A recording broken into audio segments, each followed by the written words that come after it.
ప్రధాని రీల్స్ వెనుక అసలు కథ క్షమాభిక్ష లేక ఇమేజ్ మేకోవరా?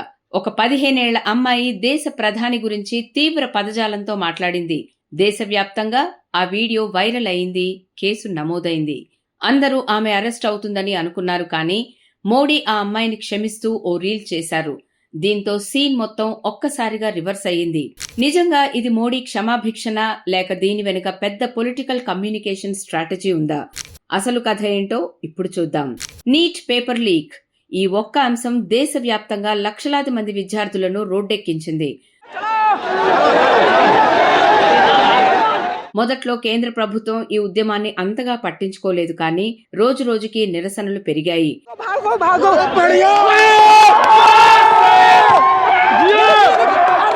సోషల్ మీడియాలో ప్రభుత్వం తీవ్ర విమర్శలు ఎదుర్కొంది. ప్రతిపక్షాలు కూడా ఈ అంశాన్ని బలంగా లేవనెత్తాయి. రాజకీయ ఒత్తిడి కూడా పెరిగింది. చివరికి విద్యాశాఖ మంత్రి రాజీనామా చేసి ఉద్యమానికి ఫుల్ స్టాప్ పెట్టారు.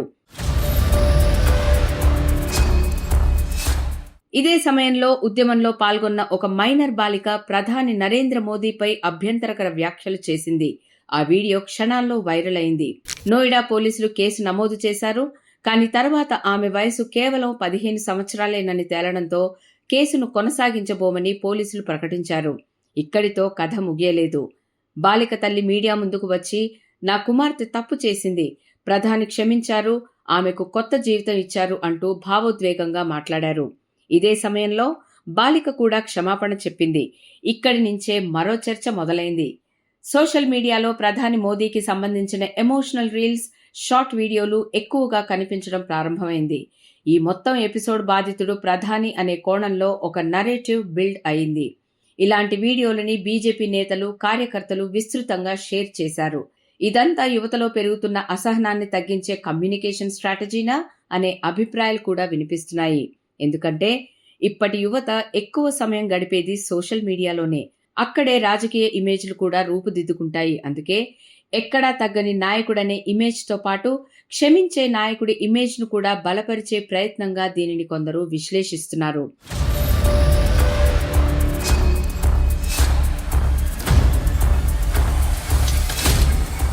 మరో విషయాన్ని కూడా స్పష్టంగా చెప్పాల్సిందే.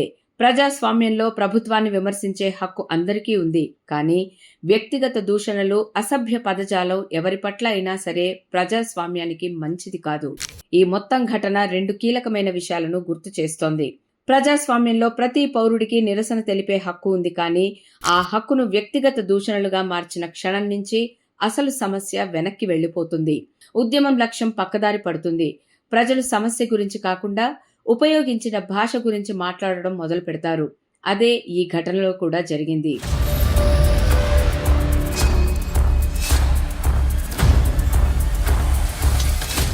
నీట్ పేపర్ లీక్ వంటి కోట్లాది మంది విద్యార్థుల భవిష్యత్తుకు సంబంధించిన అసలు అంశం కంటే ఒక మైనర్ చేసిన వ్యాఖ్యలే దేశవ్యాప్తంగా పెద్ద చర్చగా మారాయి. రెండో విషయం, ఈ రోజుల్లో రాజకీయాలు కేవలం పార్లమెంట్లో, సభల్లో, ఎన్నికల ప్రచారంలో మాత్రమే జరగడం లేదు. ఒక ఇన్స్టాగ్రామ్ రీల్, ఒక యూట్యూబ్ షార్ట్, ఒక ఎక్స్ పోస్ట్, కొన్ని సెకండ్ల వీడియోనే లక్షల మందికి ఒక రాజకీయ సందేశాన్ని చేరవేస్తోంది. ముఖ్యంగా యువతను ప్రభావితం చేసే అత్యంత శక్తివంతమైన వేదికగా సోషల్ మీడియా మారిపోయింది. అందుకే ఇప్పుడు నాయకులు కేవలం ప్రసంగాలతో కాదు, రీల్స్తో కూడా తమ ఇమేజ్ను నిర్మించుకుంటున్నారు. ప్రత్యర్థుల విమర్శలకు సమాధానం కూడా అదే వేదికలో ఇస్తున్నారు. ప్రజలకు చేరువ కావాలన్నా, సానుభూతి సంపాదించాలన్నా, తమ వ్యక్తిత్వాన్ని చూపించాలన్నా సోషల్ మీడియానే ప్రధాన ఆయుధంగా మారింది. అలాంటి సమయంలో ప్రధాని మోదీ క్షమాభావాన్ని హైలైట్ చేసే వీడియోలు, రీల్స్ వరుసగా రావడం కూడా రాజకీయంగా ఆసక్తికర పరిణామమే. ఇది నిజంగా ఒక నాయకుడి పెద్ద మనసుకు ప్రతీకనా?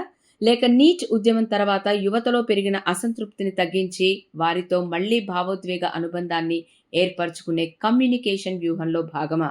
దీనిపై అభిప్రాయాలు భిన్నంగా ఉండొచ్చు. కానీ ఒక విషయం మాత్రం స్పష్టం, ఇప్పటి రాజకీయాల్లో నరేటివ్ను ఎవరు బాగా నిర్మిస్తారో ప్రజల మనసులను వారే ప్రభావితం చేస్తున్నారు.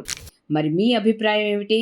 ఇది నిజమైన క్షమాభావమా లేక సోషల్ మీడియా యుగంలో అత్యంత తెలివిగా అమలు చేసిన పొలిటికల్ స్ట్రాటజీనా? కామెంట్లో తెలియజేయండి.